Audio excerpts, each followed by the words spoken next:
So, as I said, it's a fascinating reading, The Life Divine, and especially a mind which loves to understand things. It really takes us. It's a journey. Actually, it's a journey. But we'll come to. I'm not reading every paragraph, every passage, because that would then go into not years but decades.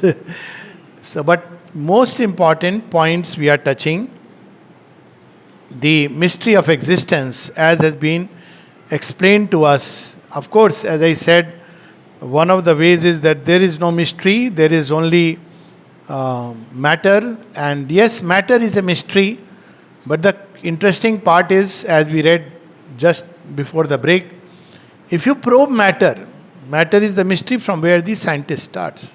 If you probe matter, you will end up with energy. Invariably. And not going into it detail, but it's evident. Like whether electron is real or not, it's doubtful. But there is an energy which is in motion. Electron is not something we can see or this thing, but by the results we can understand there is an electron. There is something in motion. So we use the word electron. So there is energy which is forming patterns. And surely science will one day probe what is behind energy, because this energy, though it's randomly dancing, yet it's not just a random play, as we can see when we look at the long perspective that out of dust creation has come. So there is behind the random a direction, which is the property of consciousness. Consciousness is aware. Consciousness is awareness plus will, which directs. You become aware and then you direct.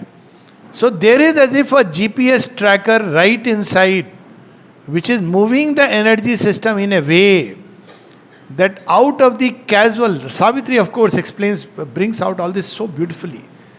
It says, out of the random footsteps of nature, you suddenly have the beauty of the orchid and the rose.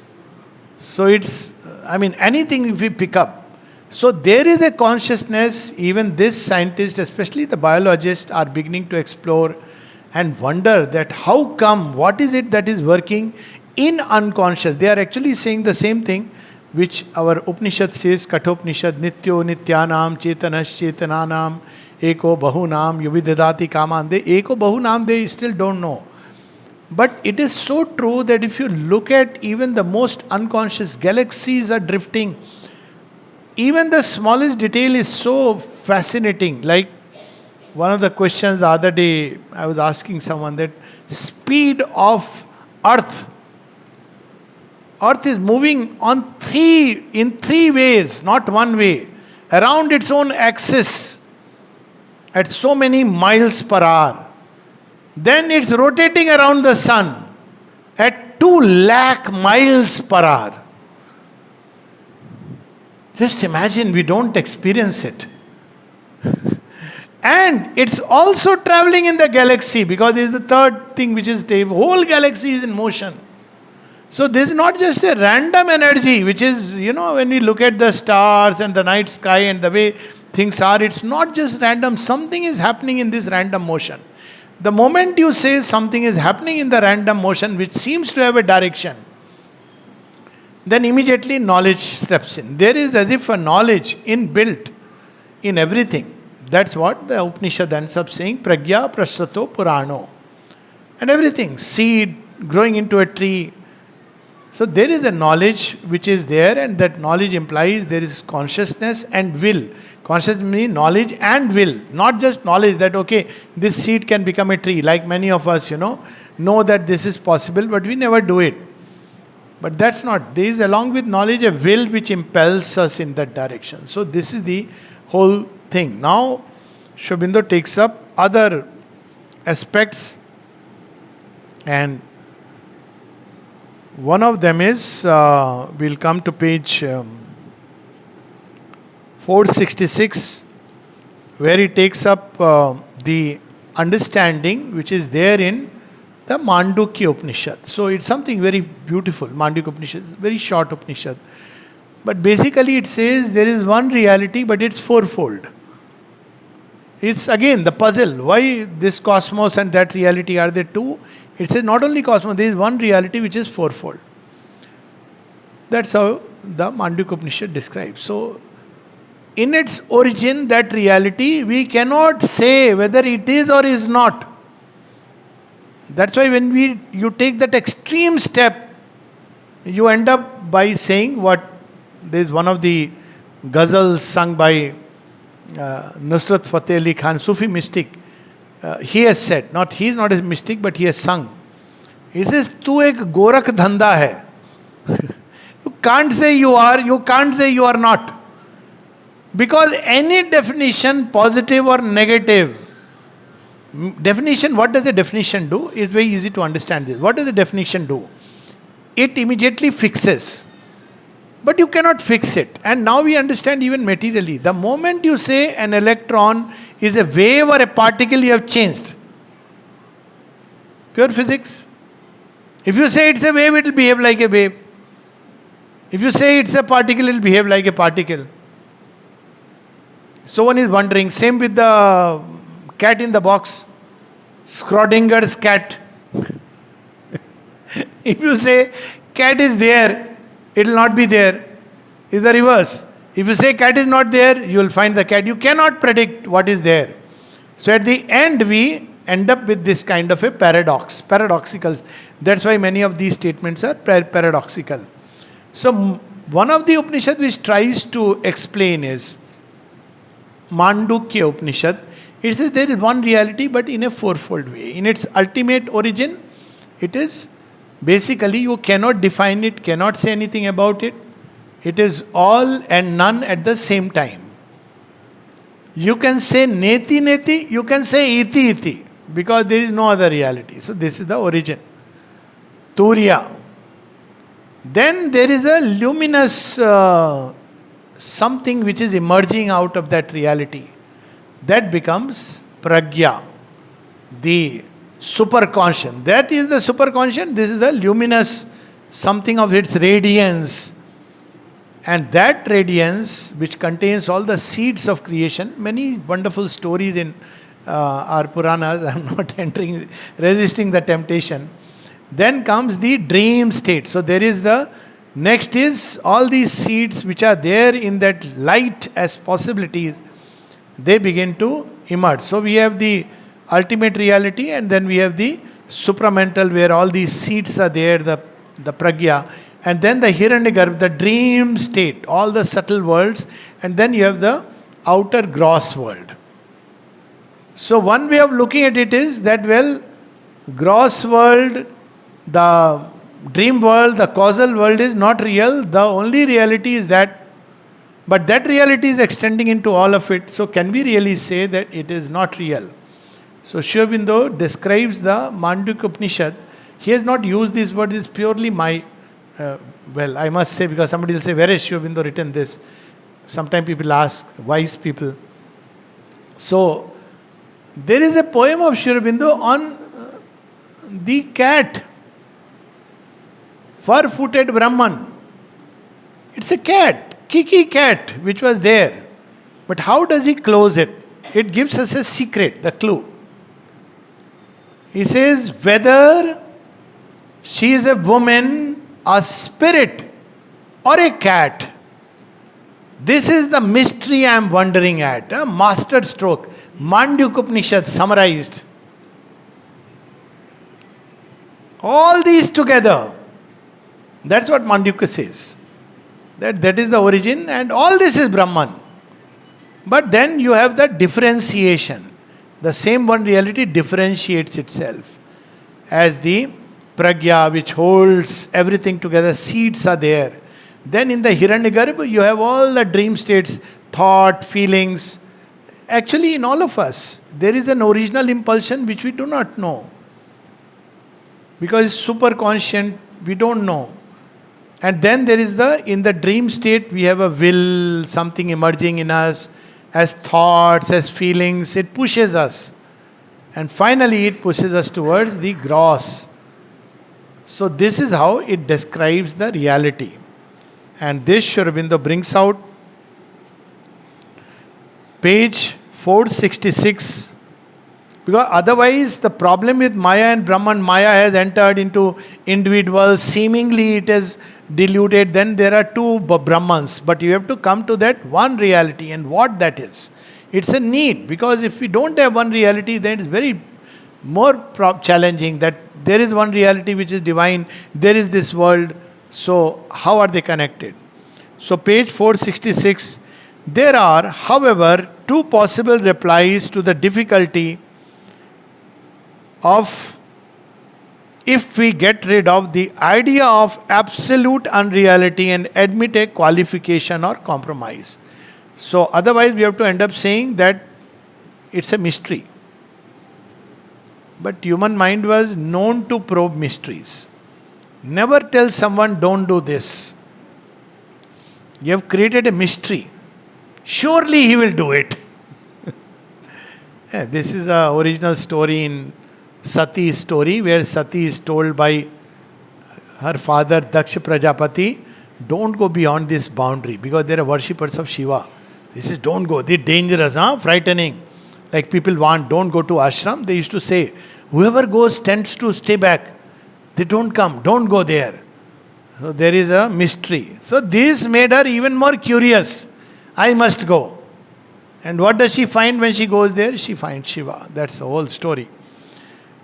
So, a basis can be created for a subjective illusion consciousness which is yet part of being, if we accept it in the sense of an illusory subjective world awareness, the account of sleep and dream creation given to us in the Upanishads. So this is where this Mandukya Upanishad comes. For the affirmation there is that Brahman as self is fourfold, the self is Brahman, and all that is the Brahman, but all that is the self seen by the self in four states of its being. Now this creates a big problem. I see myself as the body. Yes, body is real in this sense. I see myself as thoughts and feelings, they are real in this sense. But ultimately I am none of this. So we end up moving in a cycle. This is a very powerful, beautiful Upanishad. But ultimately it ends up by Om is the ultimate reality. It contains all within itself. So there is the waking state. This waking state is nothing to do with waking up as enlightenment. This waking state is more to do with the modern idea of enlightenment. What is called woke. So woke is this waking into the outer and taking it as the only reality. But there is a true waking to the supreme reality. So the woke is about this, what you see and experience physically and otherwise is the only reality. Rest is all imagination. You decide what you want to do with it. Call yourself a girl or a boy. All this is your problem, nobody else. Even you can call yourself a boy in the morning and a girl in the evening. No, really, I am not joking. There is a thing going on like that. You can call yourself a neutral gender. Even goes to that extent. No, we should be aware what is happening. No, that what are you today? Teacher asks the child. The child says, I am a tree. Okay, be the tree. He can stand and be the tree. Not in India so far. That is another way to make a khichdi. All this is Brahman. Like many people say, all life is yoga. So whatever you are doing is yoga. Now this is the frightening part of it. Anyways, the divine knows. He takes. So what is this fourfold Brahman? He says, in the pure self status, neither consciousness nor unconsciousness as we conceive it can be affirmed about Brahman. That's where neti neti, iti iti both will work. But the moment you try to define, you have defined. Define means limited. So you can't say it is this or not this, either ways. It's a joy to read this because it's actually the Mandukya Upanishad summarized. in the pure self status, neither consciousness nor unconsciousness as we conceive it can be affirmed about Brahman. It is a state of super consciousness absorbed in its self existence, in a self silence or a self ecstasy, or else it is the status of a free superconscious, containing or being everything but involved in nothing. Now, in our culture, this is told like a story. And once I heard the very horrible representation of this story. So, first, the original story is that there is the Sabha of King Janak and Yagvalk. Whoever knows the ultimate truth will carry 1,000 cows. This story is quoted by Nalnida, a very beautiful story. So, who will start the debate? Who will prove that he is the best? So, there is a lull. King Janak used to hold these assemblies. So, Yagval gets up and tells his disciples, take the cows. No. So, they say, you think you know the Brahman ultimate reality? He says, no, I need the cows. Simple. No, you can't take like that. You have to prove. So everybody gets up and nobody now knows. They know Yagvalk and don't know. Yagvalk is by the way, very interesting character. He is the person whom his Guru Vaishampayan has given the Vedic knowledge. And he questions his Guru and says, no, there is something else. Because he used to meditate upon that. So he gets very angry. He says, vomit out all the knowledge that I have given you. So Yagvalk gives away all the knowledge and walks away. He says, I'll search. And he comes up with the Isha Upanishad, which becomes part of the Shukla Yajurveda. That's why many people don't accept even today. Because he is of that kind. So they ask him. Then ultimately Gargi stands up. Gargi says, you answer me the question. And then she starts, we all know that question answer, perhaps. I presume that what lights up when the sun is down, he says, moon. What gives the light when the moon is not there? Fire. What when the fire is also not there? The self. And when the self is not there, it's a poser, no? One of those questions. If you answer, you are caught. So Yagvalk says, Gargi, if you ask this question, or any more question beyond, your head will split into 1,000 pieces. Gargi understands, she has no problem. But modern feminists don't understand. They have a problem. Because she is a woman, she is asked to crushed into silence. No. Because that reality is beyond questioning, mind's conceptions. 1,000, it means it has 1,000 facets. The mind cannot handle it. It's like the 1,000 rays of the sun. She understood because she is truly wise. But our modern, they don't understand. Once somebody asked me, there isn't it, auntie? I said, what shall I tell you? Even to ask a question, you have to know at least something. So that's where comes this Upanishad. So he says that there is a luminous status of, so this is the first part, that there is something of which we cannot say self or not self or any which thing. Then there is a luminous status of sleep self, where the same something or nothing or everything, there is a luminous state which is called as sleep. Why it is called sleep? Because our consciousness cannot remain awake there. Now this is a very interesting, there is a story of the mother connected with this. So if you enter into that, it's called samadhi, ultimate samadhi. If you stay there, you ultimately lose everything. You don't come back. The link is gone. But there is savikalp and nirvikalp. Nirvikalp is when you enter into that of which nothing can be said. In the beginning you come, you can't communicate anything. Then if you stay in that for 21 days or 42 days, depends on the tradition, you cannot come back. You're gone. So many people think it's the highest. No, we'll come to that. That's exclusive concentration leading to that, merge into that. So there are now, first is describing all of them. But there is also a luminous state of sleep self. It's called a sleep self because we cannot remain awake there. So there are two kinds of states of samadhi. One is when we are not aware, but still there is something which is remaining. This is the sleep self. The savikalp, you can come back from there.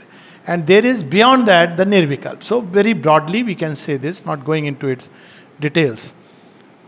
But there is also a luminous status of sleep self, a masked consciousness, which is the origin of cosmic existence, the state of deep sleep in which yet there is the presence of an omnipotent intelligence, is the seed state of causal condition from which emerges the cosmos. So here is the causal reality.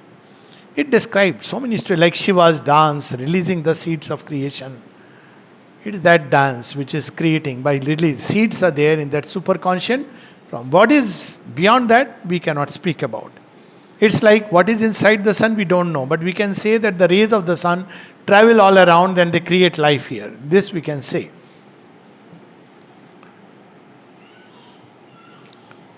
So then the cosmos emerges. This and the dream self, which is the continent of all subtle, subjective or supra-physical experience. Now come all the gods and titans and everything. Dream state.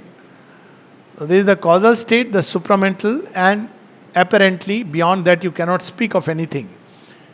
Parabrahman, whatever we want to call it. And then there is, so the creator, and then there is the Hiranyagarbha, where all the gods, they come. So you see, they are also bound to ignorance. That's why those who really want to arrive at that, they have to go beyond. And there is a whole hierarchy, a wonderful hierarchy. Yesterday we heard that song, Trinsha Koti Kantha Kala Kala Ninad Karale. So somebody asked, is this the population of India at that time? This is how it is commonly said. And it's modified, isn't it? Asankhya Koti. No, Trinsha Koti Kantha. Because he is starting, it's all about divine reality. It starts with Mother Divine. So what is Trinsha Koti? You start with the three gods. You will end up with Trinsha Koti. It's right from the Upanishads. There are three gods, or you can, or in fact, Yajnavalkya says there are 3 crores, or you can say there are 3,000 or 300 or 3 or 1.5 or 1. That's how it goes. This is okay, again, not found anywhere, so please don't quote me or blame me. Take it or leave it. It does not. But from the Divine Mother, he is not talking of population census. He is an inspired poet. So all these various, all the gods who are in the creation, then he says, Abula kenoma to baole. All these are, and of course we all can embody these gods and become her instruments. That's the Devasur Sangram. So there is the dream world in which come all of these. And finally, it supports all physical experience, can be taken as the whole field of Maya. And finally, there is the physical world, the gross, outer. That becomes the whole field of Maya. Where does Maya start? From that point where the subtle worlds begin, dream state, and then the physical world, whole field of Maya. Beyond it, Maya vanishes into the Lord of Maya. And there is yet greater beyond, of which nothing can be said. This is the understanding. And then he explains further, page 467, as a man in deep sleep passes into dreams in which he experiences self-constructed, unstable structures of name, form, relations, happenings, and in the waking state externalizes himself in the more apparently stable but yet transient structures of the physical consciousness, so the self develops out of a state of masked consciousness, its subjective and its objective cosmic experience. But the ultimate reality is beyond subjective and objective. But the waking state is not a true waking from the original and causal sleep. This is the example I was taking. Woke is not wake, awake. So this is not the waking, that in the gross physical reality, that's the only reality. But the waking state is not a true waking from this original and causal sleep. It is only a full emergence into a gross external and objective sense of the positive reality of objects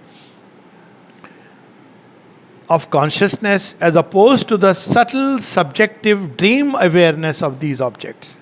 The true waking is a withdrawal from both objective and subjective consciousness and from the masked causal intelligence into the superconscient, superior to all consciousness, for all consciousness and unconsciousness is Maya. So the moment you say consciousness, there is Maya. Consciousness is Maya, the builder of things, the creator of things. It starts from there, builds images, dreams, and finally gross objects, taking help of so many builders. So again, though this Upanishad says that there is one reality which has become all this, but it doesn't solve the problem. It leaves it half solved. It provides a continuity to existence that all this is Brahman. And why this is important? Because there are many people now, no, this is the same thing which is written in. No, we have to wait. Be patient. Because if this is all, then there is no logic to further evolution. There is no logic to it. Because this is it. Otherwise, also one can say it's just simply a Maya going on. There is no direction, there is no purpose still. So, few lines below. Here, there is no actual dichotomy of being itself, but there is a multiplicity of status of the one being. So, one same being is seeing himself in different mirrors and seeing himself differently.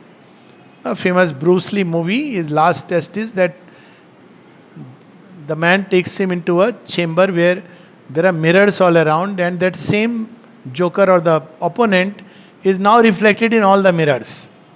So he tries to break one mirror and he laughs. I think some Hindi movie had also copied this. Then, anyways, so then he breaks the second one again. So now he has to catch. Where is that reality? It's very descriptive of this. You can see this again. Which is the real? So, anyways, it's not a movie class. So let's come back to. Okay. Here there is no actual dichotomy because it's the one self. The images are of the same being. There is no original dual consciousness implying a will in the uncreated to create illusory things out of non-existence, but there is one being in state of superconscience and consciousness, each with its own nature of self-experience. So it's like saying, well, is this image? Yes, it's the image of the same truth. That image of the same truth. So like that, there is one reality expressing itself in countless ways. But that doesn't solve the problem. Because each way is a miniature way. It's not the real experience, ultimate experience of that reality. If you experience the ultimate reality, all this will vanish. This is what has been told. Not so. Sri Aurobindo and the mother, that's why we have now the interesting conversation. When the mother came and met Sri Aurobindo, she says, I have one question. What is the question? What is this samadhi that people talk about in India where they completely lose consciousness of everything? I have never experienced that. Sri Aurobindo laughs and says, nor have I. What is the secret? Oh, they never experienced that. No, what they have experienced comes in another interesting, several experiences of Sri Aurobindo when he is fully conscious of everything which is going on in the outer environment. That's why those who were working there, though Sri Aurobindo is apparently in his own realm, but mother would say, he is conscious of everything, of every one of you. And once Champaklalji narrates a very interesting story, sweet little story, that mother would often go into her trance and then all of them are like, okay, mother is fine, they can little bit, And then suddenly one day mother comes out of her trance. Comes out is a way of saying. She says, even in my highest self, I am conscious of everything, including the ticking of the clock. your thoughts, your feelings, everything at the same time. This is the original experience of the Chatushpad Brahman. All of them are together. Not like this is lesser or this differentiated. So she has, and of course she has gone beyond. So that samadhi where people become unaware of all this. She says that, nor have I, because the continuity of experience is there. Being is becoming. This is her real experience. Here, there is no actual dichotomy. So this where we had read.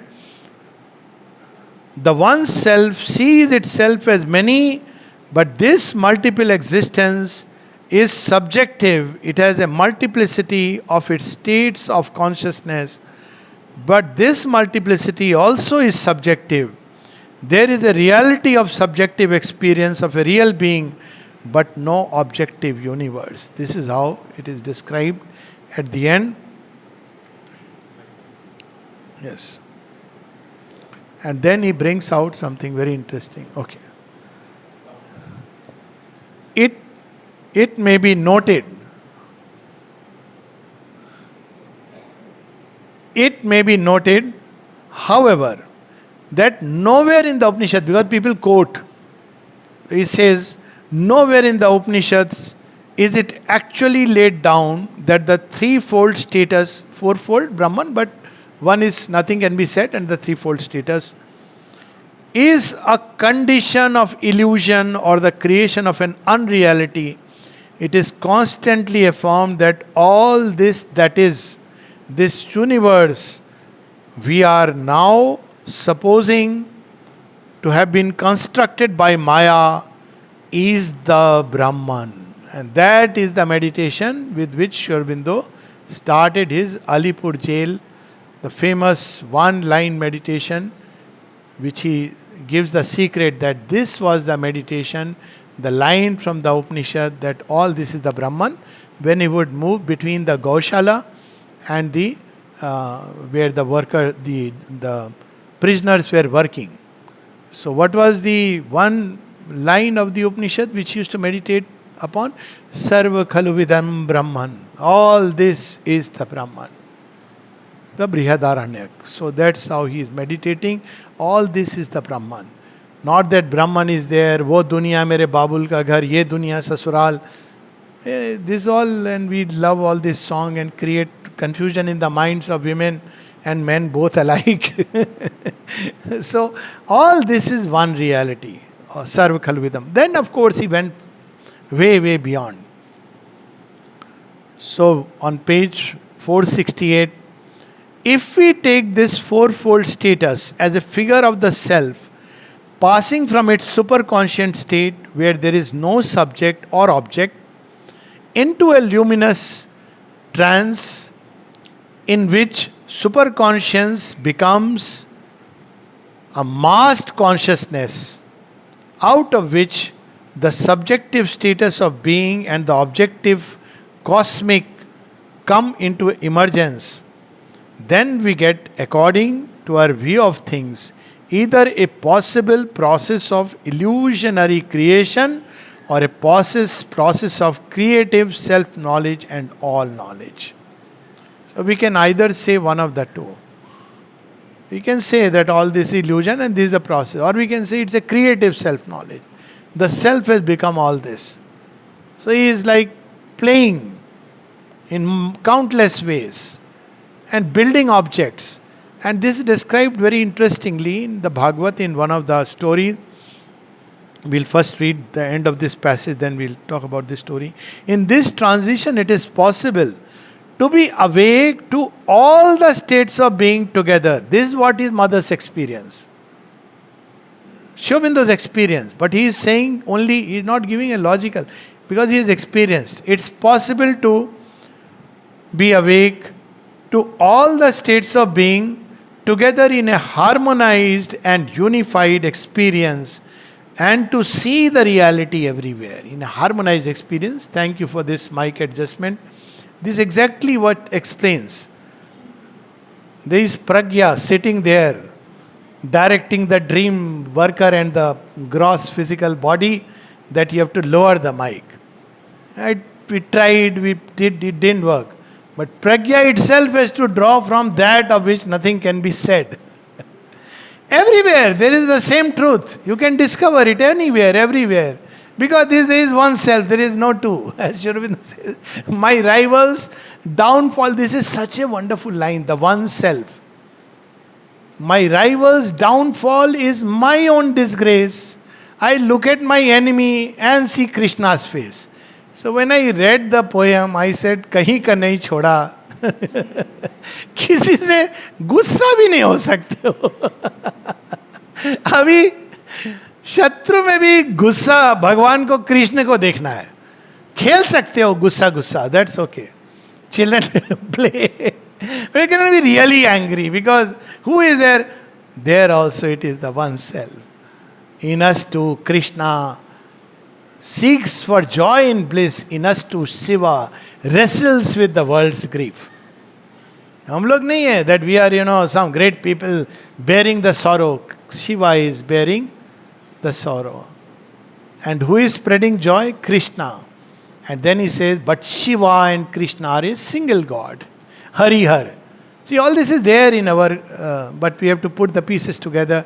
And that's why he said Mayavad has taken over everything, bulldozed everything. And that's the big problem.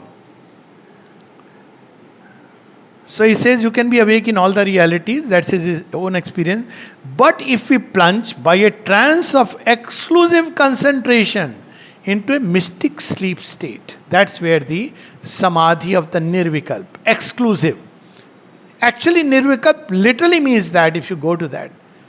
There are no seats, nothing. It's like entering into that. So, exclusive. You have excluded everything. So, if we plunge into a mystic sleep state or pass abruptly in waking mind into a state belonging to the superconscient, then the mind can be seized in the passage by sense of the unreality of the cosmic force and its creations. That if suddenly there is a transition, that's why Bhagavan dhima aaj par sekhte. He cooks us nicely, not like quickly. If you cook, you don't know. So people who go into, they get sometimes very confused when they come out. They can even be angry because they don't have control over the waking state. Several examples. Go to the samadhi and you feel, wonderful. Lord, you are everything. I wish. And you come out and somebody says, आप थोड़ा weight loss किया है क्या? Your eyes are looking little yellow. Gross physical, dhadam. So you are dragged into it. So the contrast is such that many times one begins to say this is an illusion. Because the contrast, such a shock, the intermediary steps, links. Why does Sri Aurobindo speak about layers of mind? Many people say, but ultimately you have to go to supermind. Why you want to? Well, because if you miss the connecting links, the transition will be so abrupt from the normal rational mind, which is a mind of ignorance, that nothing will be understood. That's what happens to people. Why mother is doing this? Why she has done this? How Nalnida once said when somebody who had not done something apparently wrong, well, there is no wrong or right divine point of view. Somebody complained and the mother said, you go away from here. And the person went and told to Nalnida, but I have not done anything wrong. And Nalnida says, whatever mother has said, you just do it. This is a grace. You are not understanding it. So, if you transit straight from the rational to the supra-rational, you will wonder because you are still used to the rational. God must have a reason.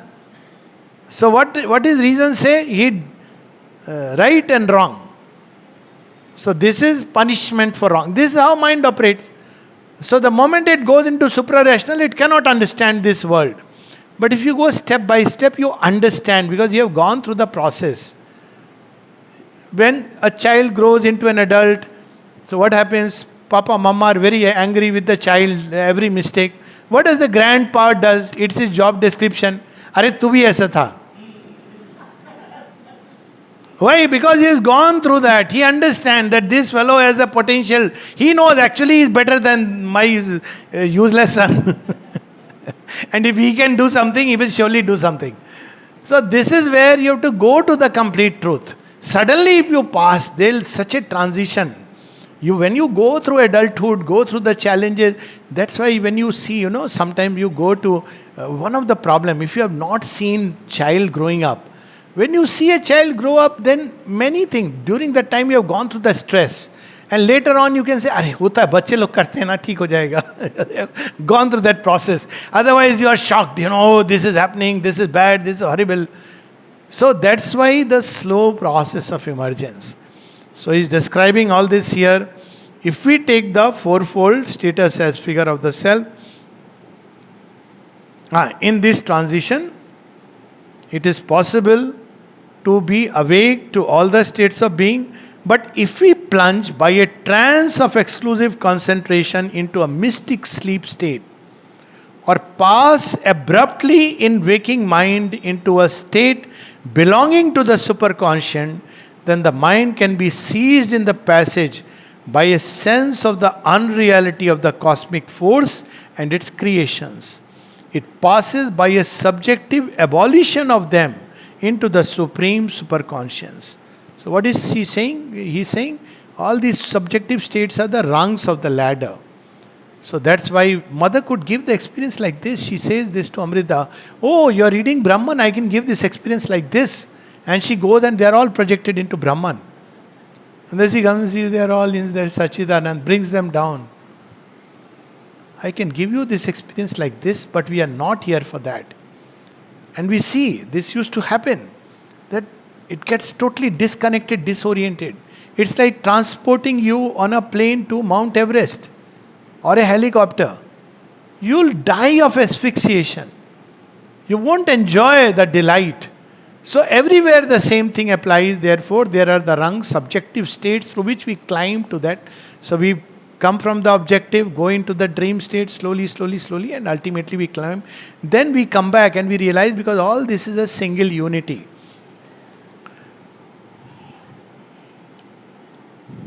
All these and other solutions of the nature of Maya fail to satisfy. Even this is not satisfying. Beautiful. Because they have no conclusiveness, they do not establish the inevitability of the illusionist hypothesis, which, to be accepted, needs to be inevitable. They do not bridge the chasm between the presumed true nature of the eternal reality and the paradoxical and contrary character of the cosmic illusion. This is the problem. All this is Brahman, everything. But why he started the game? Okay, he started the game, he wants to play a game, he's free to play the game. But what a game! Looks like a horror game sometimes. Unless you know all the rules and coordinates and you are an expert, suddenly you end up in the middle of the play field with 22 players kicking you. Which side of the goal? You say, what is this? Where am I? You are not enjoying. So that's what we have to understand, the connecting things. Next page, and we'll stop, page 470. The theory of the cosmic illusion gets rid of an original contradiction, a problem and mystery which may be otherwise solvable. What is the original contradiction? World and Brahman. So what does cosmic illusion say? This is illusion. That's it. There is no problem to be solved. That is the only reality. All your problems, your imaginations, thinking, all this is no truth. It's the play of your mind. Come out of the mind, that's it. Very difficult, no? That situation. You still want to, sir, but why? Okay, blame it on karma. Again, sir, what karma? You are asking too much question. Meditate, you will understand. Meditation is like a stick used by, ultimately, तू मूर्ख है तू समझ जाएगा जब बन जाएगा. So don't question. So it gets rid of a contradiction by erecting another contradiction. a new problem and mystery which is irreconcilable in its terms and insoluble. Up till now we were thinking why the world is the way it is and divine is all Sachidananda. Now there is another problem, there is no world. Shivoham, Shivoham, Sachidanandoham. Now, have we solved the problem? No. We have created another problem.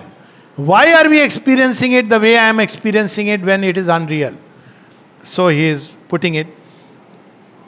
For we start with the conception or experience of an absolute reality, which is in its nature eternally one, supracosmic, static, immobile, immutable, self-aware of its pure existence and phenomena of cosmos, dynamism, motion, mutability, modification of the original pure existence, differentiated, infinite multiplicity. This phenomena is got rid of by declaring it to be a perpetual illusion, Maya. But this brings to its effect a self-contradictory dual status of consciousness of the one to annul a self-contradictory dual status of being of the one. So being of the one means Sachidanand. There is only one. Consciousness means a consciousness in which he is experiencing himself as one. And the other is he is experiencing himself as many, which is an illusion. So both ways you end up with one contradiction by another contradiction.